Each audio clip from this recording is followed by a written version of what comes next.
నమస్కారం అండి, అందరికీ స్వాగతం. ఈరోజు మన వీడియోలో ఒక ఇంట్రెస్టింగ్ స్టోరీ గురించి తెలుసుకోబోతున్నాం.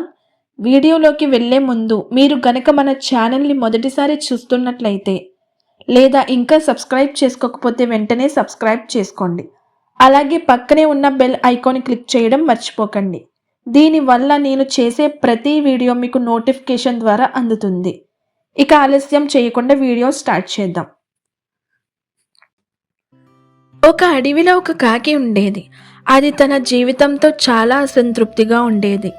కానీ ఒకరోజు అది ఒక తెల్లని హంసను చూసింది. అబ్బా, ఈ హంస ఎంత తెల్లగా ఉంది, నేను ఇంత నల్లగా ఉన్నాను ఏంటి, దీనికంటే సంతోషకరమైన పక్షి లోకంలో ఉండదు అని కాకి అనుకుంది. ఇదే విషయం హంసతో చెప్తుంది. దానికి హంస నవ్వి, నేను కూడా అలానే అనుకున్నాను, కానీ నేను చిలుకను చూసే వరకు దానికి 2 రంగులున్నాయి, అది నాకంటే అందంగా ఉంది అని అనుకుంటుంది. కాకి చిలుక దగ్గరికి వెళ్ళింది. చిలుక అంది, నేను చాలా సంతోషంగా ఉండేదాన్ని, కానీ నేను నెమలిని చూసే వరకు నా దగ్గర 2 రంగులే ఉన్నాయి, కానీ నెమలికి 100 రంగులు ఉన్నాయి అంది. చివరికి కాకి జూకి వెళ్ళి నెమలిని కలిసింది. నెమలిని చూడటానికి వేల సంఖ్యలో జనం వచ్చారు. అందరూ వెళ్ళిపోయాక కాకి నెమలి దగ్గరకు వెళ్ళి, నెమలి, నువ్వు ప్రపంచంలోనే అందమైన పక్షి, 1000 మంది నిన్ను చూడడానికి వస్తారు, నువ్వు ఎంత సంతోషంగా ఉంటావో కదా అంది.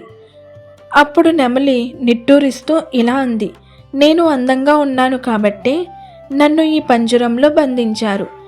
ఈ జూలో ఉన్న అన్ని పక్షులను చూడు, ఎవరూ కాకిని పంజరంలో బంధించారు. నువ్వు నల్లగా ఉన్నావు కాబట్టే హాయిగా ఎక్కడైనా తిరుగుతున్నావు. గత కొన్ని రోజులుగా నేను కాకిలా పుట్టి ఉంటే ఎంత బాగుండో అని అనుకున్నాను. మన దగ్గర ఉన్నదాన్ని చూసి సంతోషించకుండా ఇతరులతో పోల్చుకోవడం వల్ల మనకున్న స్వేచ్ఛను, ప్రశాంతతను కోల్పోతాము. పోలిక అనేది సంతోషాన్ని దొంగలించే దొంగ. నీ దగ్గర ఉన్నది వేరే ఒకరికి కల కావచ్చు, కాబట్టి నీ జీవితాన్ని నువ్వు ప్రేమించు. మీకు ఈ కథ నచ్చితే లైక్ చేయండి. మరిన్ని వీడియోస్ కోసం మన ఛానల్ని సబ్స్క్రైబ్ చేసుకోండి.